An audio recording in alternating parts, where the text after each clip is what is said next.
Baik, baik. Jadi, perkenalkan nama saya Firman Azam. Jadi, di sini saya akan coba menerangkan tentang chapter 1 dari pendahuluan, yaitu dari buku Geologi Gunung Api Purba. Oke, tugas ini saya kerjakan sebagai tugas mata kuliah vulkanologi. Oke, baik. Untuk selanjutnya, yaitu di di PowerPoint kali ini, ada beberapa poin yang akan saya bahas. Jadi yang pertama, poin A yaitu ada latar belakang, poin B ada pokok permasalahan, poin C yaitu maksud tujuan, poin D pengertian dasar, dan juga poin E ruang lingkup dan sistematika dari buku yang akan saya bahas ini. Itu geologi Gunung Api Purba. Oke, jadi untuk yang pertama, itu ada latar belakang. Itu Indonesia itu memiliki banyak sekali gunung api aktif, ya, terutama yang berumur kuarter atau yang kurang dari berapa juta tahun. Kalau kita lihat apa peta geologi di Indonesia seperti yang ada di sini, itu ternyata banyak sekali gunung api yang apa ya munculnya itu tidak pada zaman sekarang. Tapi ada juga yang udah berumur tadi kuarter, ada juga yang sudah berumur antara tersier dan pratersier. Nah, ini berarti menunjukkan kalau aktivitas vulkanisme di Indonesia ini udah langsung sangat lama ya, udah dari dulu, bahkan sejak zaman Perem, yaitu kurang lebih sekitar 280 juta tahun yang lalu. Nah, bukti-bukti ini, kenapa saya bisa katakan aktivitas vulkanik ini udah ada sejak dulu? Karena bukti-bukti ini bisa ditemukan di hampir semua pulau-pulau yang ada di Indonesia, yaitu tersebar mulai ada di Pulau Sumatera, terus Pulau Jawa, Kalimantan, Sulawesi, sampai di Pulau Papua. Itu ada banyak sekali gunung-gunung. Nah, misalnya di Jawa itu ada formasi Semilir dan Pelanggeran yang merupakan sisa letusan gunung api purba pada masa Oligosen dan juga Miosen. Nah, kemudian berarti hal ini menunjukkan bahwa proses pembentukan gunung api ini telah menjadi bagian dari sejarah geologi atau sejarah vulkanisme di Indonesia, yang kemudian membentuk bentang alam, jenis batuan, dan bahkan bisa menjadi potensi sumber daya alam. Oke, kemudian jadi ketika kita membicarakan tentang Indonesia, mungkin sebenarnya kita juga sedang membicarakan negeri vulkanik yang sudah aktif sejak zaman yang lama sekali ya, sekitar ya kurang dari 2 juta tahun yang lalu. Oke, untuk selanjutnya yaitu permasalahan yang dibahas pada eh, buku ini.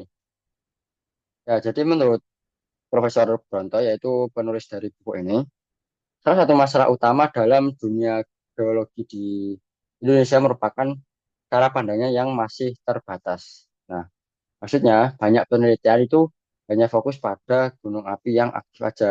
Padahal batuan vulkanik tua itu justru menyimpan rekaman geologi yang jauh lebih lama atau lebih dahulu lah istilahnya. Selain itu, di Indonesia itu kurikulum geologi itu masih banyak dipengaruhi oleh eh, sudut pandang dari negara barat yang cenderung itu orientasinya pada geologi yang sedimenter. Nah, akibatnya banyak nih batuan vulkanik tua hanya dideskripsikan secara tekstural, misalnya disebut tuff atau breksi tanpa ada analisis lanjut bagaimana proses letusannya itu jadi. Padahal geologi gunung api itu jauh lebih dinamis, istilahnya lebih kompleks lah bentuknya. Eh, bahkan bentuknya terus lapisan miring atau bahkan sudah berformasi akibat aktivitas tektonik. Jadi sebenarnya itu eh, gunung api itu kalau bisa dipelajari lebih lanjut itu apa ya bisa sangat kompleks gitu dan eh, nggak hanya bisa disebut tuff atau breksi gitu ada. Nah sebenarnya ada analisis selanjutnya.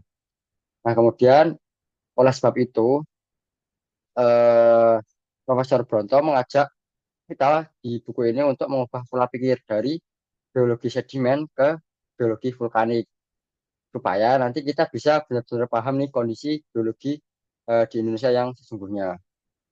Mungkin itu untuk permasalahan utama yang akan dibahas di buku ini. Dan selanjutnya itu maksud dan tujuan.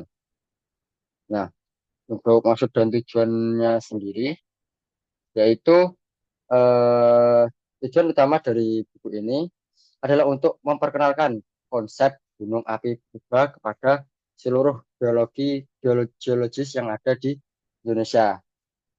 Profesor Bronto itu ingin menunjukkan bahwa gunung api Purba itu bukan sekedar sisa masa lalu, nah tapi juga sumber pengetahuan dan potensi sumber daya alam.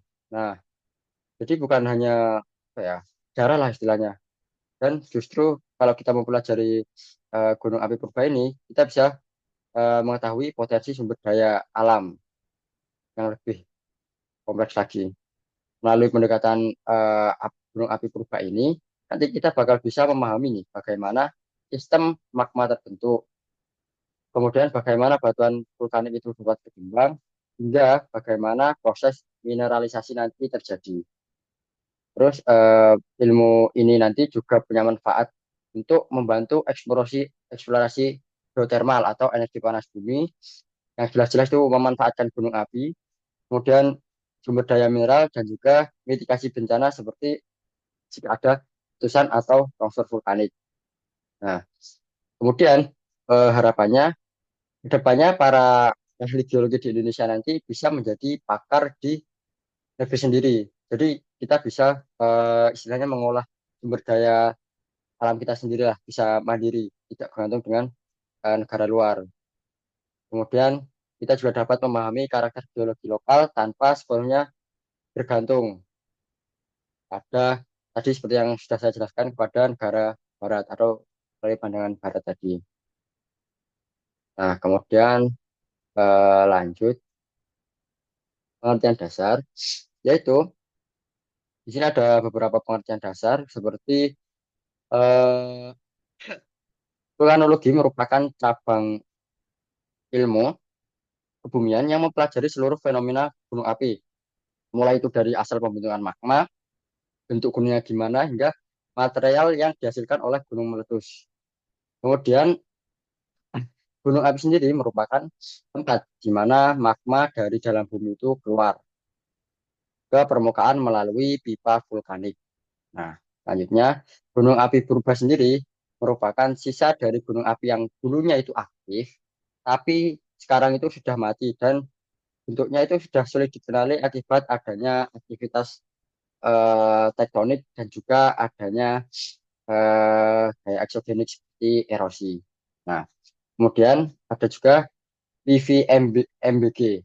Nah, PVMBG juga mengklasifikasikan gunung api menjadi tiga tipe, yaitu tipe A, B, dan juga C. Tipe A itu meletus sejak tahun 1600. Tipe B belum meletus tapi masih menunjukkan adanya aktivitas. Kemudian tipe C tidak berbentuk jelas tapi ada manifestasi panas bumi di sana. Oke. Nah, di sini ada juga eh, tipe gunung api dan juga ada keterangan waktu istirahatnya juga. Nah, seperti kaldera tunggal, kompleks kaldera, gunung api strato, gunung api monogenesis, dan juga gunung api tremeng. Nah, ini ada banyak. Oke, untuk selanjutnya yaitu ada hubungan vulkanisme dan tektonik. Untuk hubungan vulkanisme dan tektonik ini, apa ya, hubungan antara vulkanisme atau gunung api dan juga gaya tektonik ini memang sangat erat, yaitu pergerakan lempeng bumi dapat menciptakan tekanan dan jalur baru bagi magma nanti untuk naik ke permukaan. Nah, itu sebabnya gunung api yang dianggap mati itu bisa meletus lagi atau kembali aktif jika sistem tektoniknya juga kembali aktif. Contohnya Gunung Sinabung yang istilahnya bangun lagi atau meletus lagi setelah ratusan tahun tidak menunjukkan aktivitas. Nah, itu contohnya. Kemudian eh, untuk mempelajari Gunung Purba ini, kita itu nggak hanya melihat bentuk gunungnya saja, tapi juga menganalisis sistem tektoniknya itu bagaimana. Karena keduanya ini saling berhubungan erat dalam sejarah geologi. Nah, jadi saling ada keterikatan lah antara tektonik dan juga vulkanisme. Nah, contohnya ini ada contoh tiga gunung. Itu yang pertama ada hmm, Gunung Anak Rakatau di Flores. Nah, ini aktif lagi setelah 14.500 tahun karena ada sistem tektonik tadi yang mengakibatkan apa aktivitas vulkanik itu kembali muncul. Ada Gunung Pinatubo di Filipina juga yang meletus pada tahun 1991 setelah tidur sekitar 500 tahun atau 5 abad. Kemudian yang terakhir ini ada Gunung Sinabung di Sumatera Utara yang aktif 2010 setelah diam sejak 160 tahun yang lalu. Nah, oke,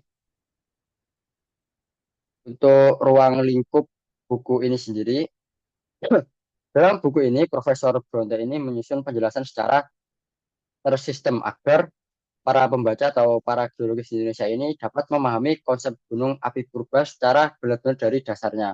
Dimulai dari pembahasan tentang magma, proses pembentukan gunung api, jenis-jenis erupsi, dan juga batuan hasil vulkanisme. Nah, setelah itu pembahasan nanti lanjut ada bagaimana cara mengenali gunung api purba yang bentuknya mungkin udah nggak lagi menyerupai gunung ya. Itu udah ya agak mungkin nggak seperti gunung lagi bentuknya. Tapi itu nanti masih menyimpan ciri-ciri vulkanik pada batuannya. Nah, nanti kita bisa identifikasi dari ciri-ciri vulkanik pada batuan itu, walaupun bentuknya udah nggak lagi seperti gunung. Kemudian di akhir buku diberikan maaf, diberikan berbagai macam studi kasus di seluruh Indonesia yang menunjukkan bahwa fenomena gunung api purba tersebar luas dan dapat dikaji melalui berbagai metode atau pendekatan. Contohnya yaitu dari geomorfologinya, dari petrologi, dan juga dari geofisika. Nah, mungkin sekian yang dapat saya sampaikan pada pembahasan chapter 1 dari buku Geologi Gunung Api Purba karya Profesor Bronto ini. Kurang lebihnya saya mohon maaf. Terima kasih. Selamat sore. Wassalamualaikum warahmatullahi wabarakatuh.